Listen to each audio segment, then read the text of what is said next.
तो आज हम सॉल्व करेंगे कुछ न्यूमेरिकल प्रॉब्लम। तो फर्स्ट जो क्वेश्चन है, the density of 85% H2SO4 is 1.7 gram per cubic centimeter. What is the volume of solution which contains 17 gram of H2SO4? So 85% H2SO4. What does it mean? So solution 85% H2SO4 means 85 gram of H2SO4 present in 100 gram of solution. So you have to find out the volume of the solution which contains 17 gram of H2SO4. So 1 gram present in how much? 100 divided by 85. 17 gram present in 100 divided by 85 into 17. So 20 gram of solution. 17 gram present. And now your mass equal to volume into density. Your volume into density. So mass is given 20 gram, volume density is given, density is your 1.7 gram per cubic centimeter. So that one 1.7.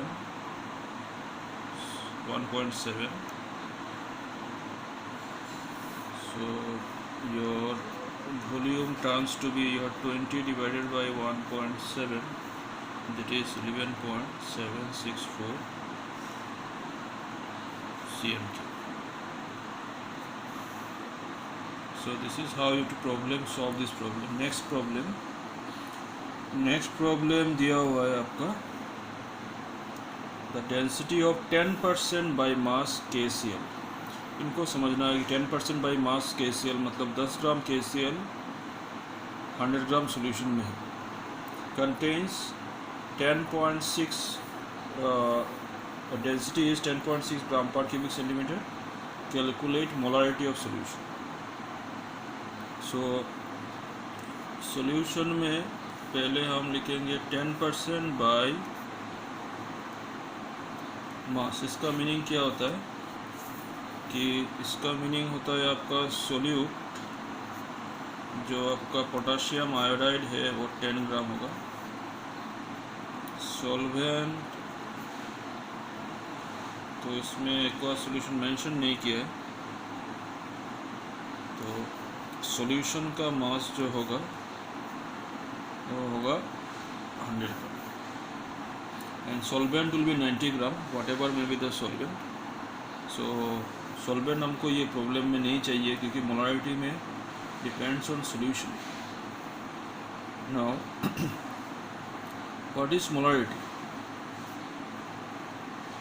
Molarity आपको given mass by molar mass in case of solute, then volume of solution अगर ml में है divided by 1000 होगा.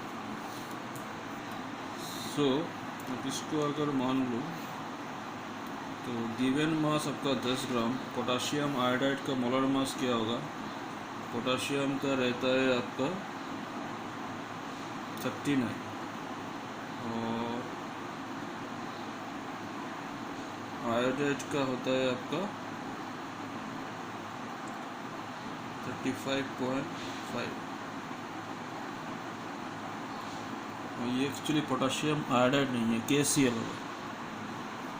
KCl होगा. तो 39 plus 35.5, तो given mass हो गया आपका 10 ग्राम जो क्वेश्चन में दिया हुआ है, और ये हो गया आपका पोटाशियम का मास, ये हो गया आपका क्लोरीन का mass. Volume solution in ml, actually solution का तो आपको दिया है कि 100 ग्राम दिया है इन मास, तो मास को वॉल्यूम में कन्वर्ट करना क्या होता है, अगर density equal to mass by volume and volume equal to mass by density, तो मास ऑफ सॉल्यूशन है 100 ग्राम, इसको आप डेंसिटी से डिवाइड करो, डेंसिटी है 10.6, ठीक है।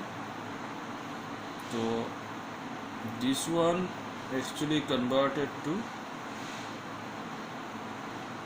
इसको ऐसे लिख सकते हैं कि 100 डिवाइडेड बाई 10.6, ये जो आएगा ml में आएगा, तो इसको 1000 से डिनोमीटर में लिखना है। Now if you have calculate out this one properly, you will get the answer 1.4.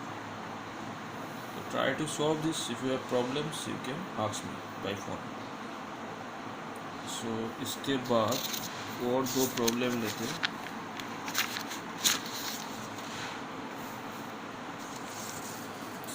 तो अभी जो क्वेश्चन होगा,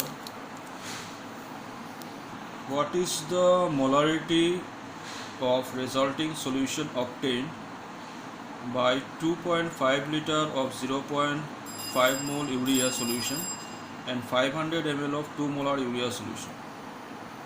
इसको क्वेश्चन को समझते हैं कि ये दिया है एक और ये दिया है एक, ये दो सॉल्यूशन को आपको मिक्सअप करना है। सो एक है आपका 2.5 लीटर ऑफ 0.5 मोलर और प्लस आपको ऐड करना है 500 ml ऑफ 2 मोलर। तो ये हो गया आपका V1, ये हो गया आपका M1, ये V2, क्योंकि इसमें लीटर में है, इसको लीटर में लेना है, तो यूनिट का जो कन्वर्शन है वो न्यूमेरिकल में अच्छी तरह आपको देखना है। V2 and M2 will be 2। तो हमको फॉर्मूला मालूम है, अगर आप मिक्सचर करते हैं तो इसका जो फॉर्मूला है M1 V1 plus M2 V2 convert M3 V1 plus V2। सो आपको पुट करना है 0.5 इंटू 2.5,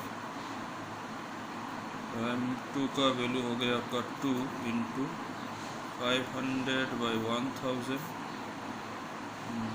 आपका M3 को निकालना है और ये दोनों वॉल्यूम ऐड करने से एक तो 2.5 लीटर, ये 0.5 लीटर, सो 2.5 प्लस 0.5,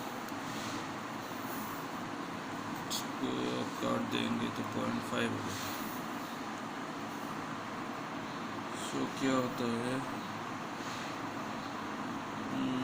525 से 1.25, ये हो गया 1.0, ये M3 इंटू 3, तो आपका M3 रहेगा 2.25 डिवाइडेड बाई 3, 0.75 मोलर। इसके बाद और एक प्रॉब्लम है, इसको पहला वाला हम सॉल्व करेंगे। Calculate the molarity of each of the following solution.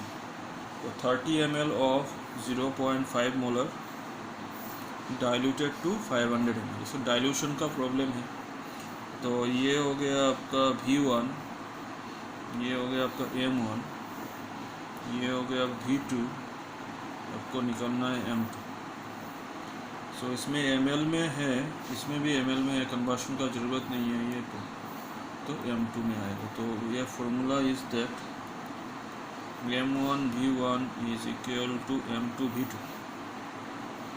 तो M1 आपका 0.5 है, V1 30 है, M2 आपको निकालना है और V2 है आपका 500। तो M2 equal to 0.5 into 30 divided by 500, 0 0 cancel,